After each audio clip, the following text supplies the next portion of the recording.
Assalamualaikum warahmatullahi wabarakatuh. Pada pertemuan ke-15 di konsep teknologi, kali ini kita akan membahas tentang standar sertifikasi kompetensi di bidang teknologi informasi.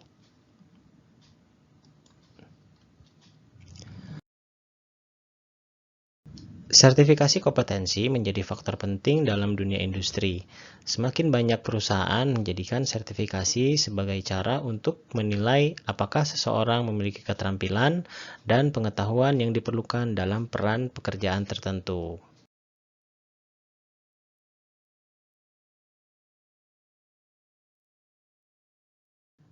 Sertifikasi kompetensi di bidang IT ini sebagai sebuah pembuktian dan pengakuan kemampuan di bidang IT. Jadi merupakan bentuk legalitas yang diakui secara nasional maupun internasional.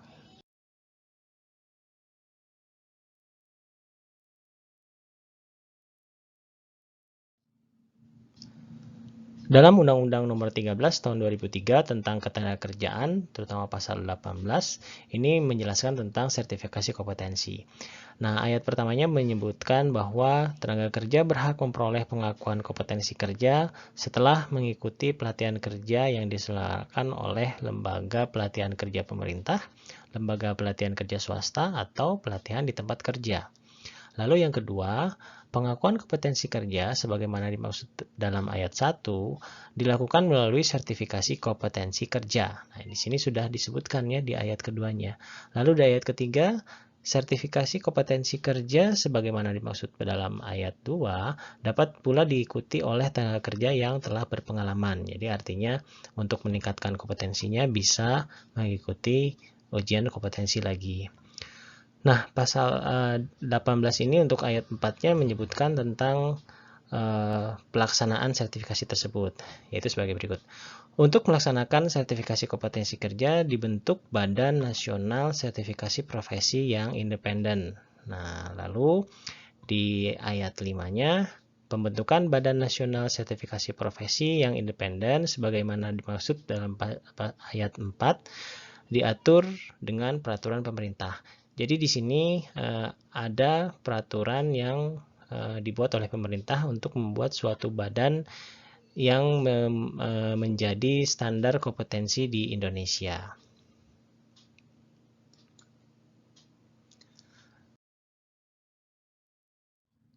Oke, kita lihat peraturan yang lain ya.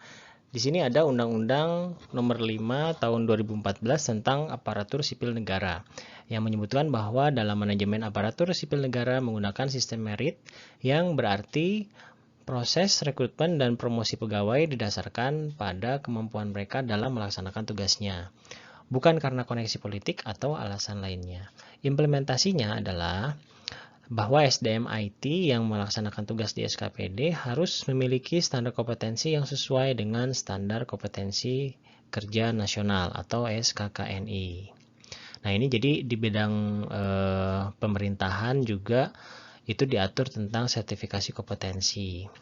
Nah, untuk di bidang pendidikan juga ada. Di sini dalam Permendikbud ya, di sini Peraturan Menteri Pendidikan dan Kebudayaan Nomor 81 Tahun 2014 Pasal 5 tentang ijazah, sertifikat kompetensi, dan sertifikat profesi pendidikan tinggi. Juga yang disebutkan bahwa ijazah diberikan kepada lulusan perguruan tinggi yang disertai paling sedikit dengan transkrip nilai dan surat keterangan pendamping ijazah atau SKPI. Nah, di sini yang disebut dengan SKPI ini bisa berupa sertifikat kompetensi.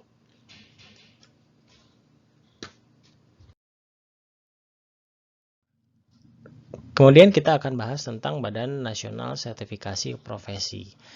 Nah, di sini adalah sebuah lembaga independen yang dibentuk pemerintah untuk melaksanakan ketentuan pasal 18 ayat 5 Undang-Undang Nomor 13 Tahun 2003 tentang Ketenagakerjaan yang tadi kita bahas ya. Jadi di sini setelah peraturannya dibuat lalu dibentuk sebuah badan yang namanya sebuah lembaga yang namanya Badan Nasional Sertifikasi Profesi atau disingkat sebagai BNSP.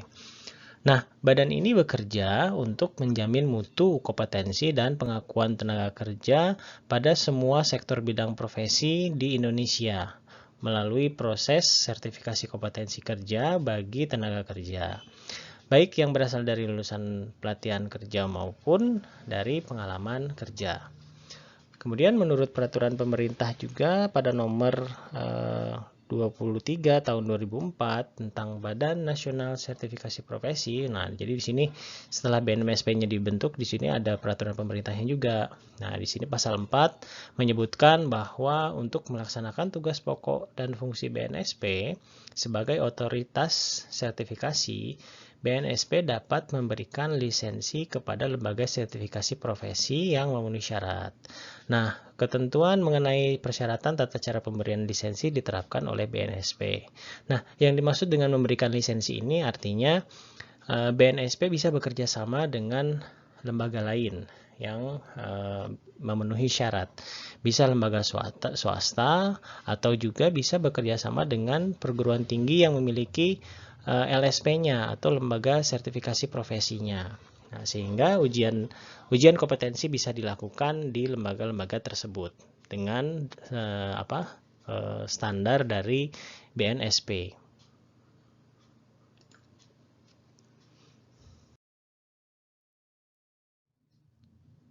Nah, tadi sempat disinggung mengenai LSP atau Lembaga Sertifikasi Profesi.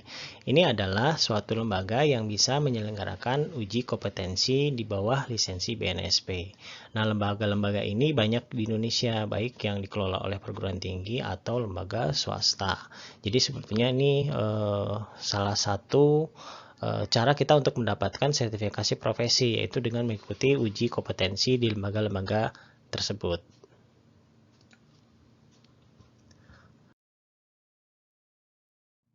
Nah, berikut ini beberapa program sertifikasi LSP di bawah BNSP di bidang teknologi informasi dan komunikasi. Misalnya ada database administrator, junior mobile programmer, junior web programmer, web developer, database programmer, junior network, sistem analis, IT auditor, atau basic office, ada juga office profesional, ada juga cloud computing security. Nah, bila dilihat di sini tidak ada yang menyebutkan merek, ya. Jadi di sini lebih ke kemampuan secara umumnya. Jadi kemampuan secara umumnya. Jadi misalnya database administrator. Nah, dia bisa menguasai dasar-dasar dari database dan sebagai seorang admin database. Apapun itu database-nya. Jadi tidak ada merek di sini. Tapi memiliki standar-standar sebagai seorang administrator. Nah, inilah kalau misalnya sertifikasi yang dilakukan oleh LSP di bawah BNSP itu sifatnya umum. Jadi bisa masuk kemana aja. Misalnya kita bisa masuk ke Oracle atau masuk ke MySQL bagi perusahaan-perusahaan yang menggunakan software-software tersebut ya. Nah, di sini bisa digunakan karena ini bersifat lebih umum.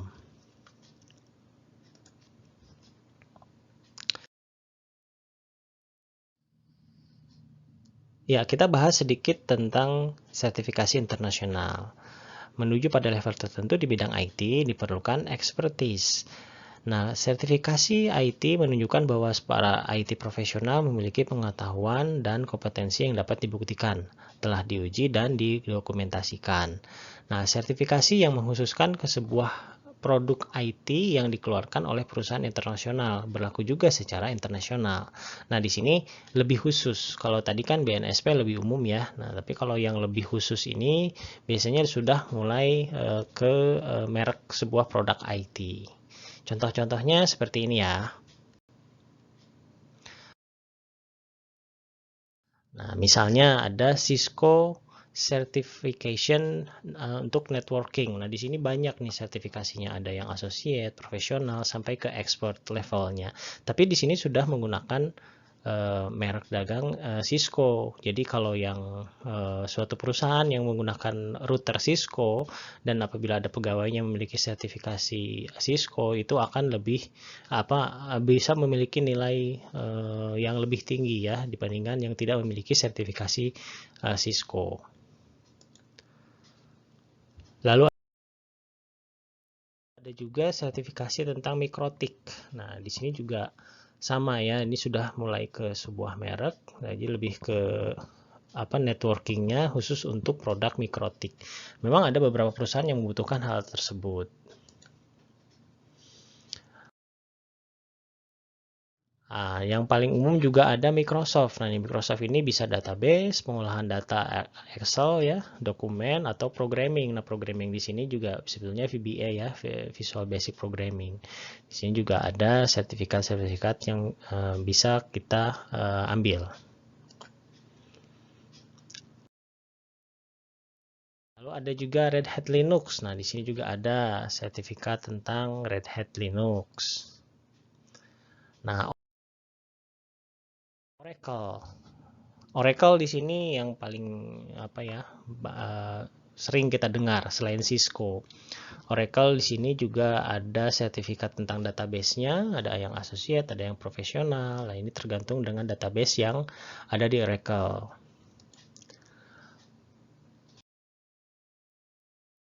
Lalu ada juga MySQL. Nah, karena kan MySQL sudah dimiliki oleh Oracle, maka Oracle pun bisa mengeluarkan sertifikasi kompetensi tentang MySQL-nya.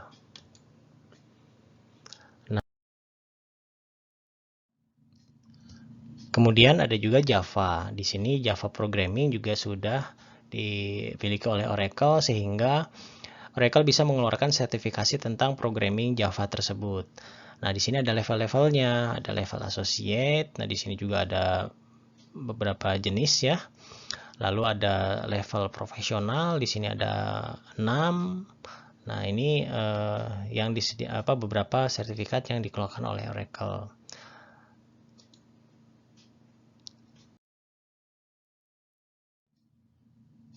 Kemudian level selanjutnya ada level master untuk Java Certified Master.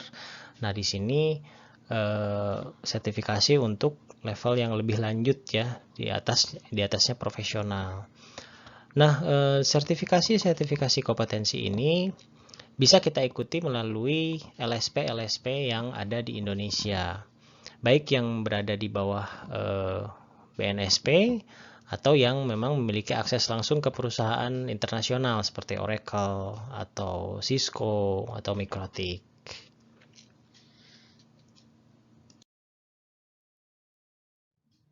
Baik, cukup sekian pembahasan tentang sertifikasi kompetensi. Semoga bermanfaat. Mohon maaf apabila banyak kekurangan. Wassalamualaikum warahmatullahi wabarakatuh.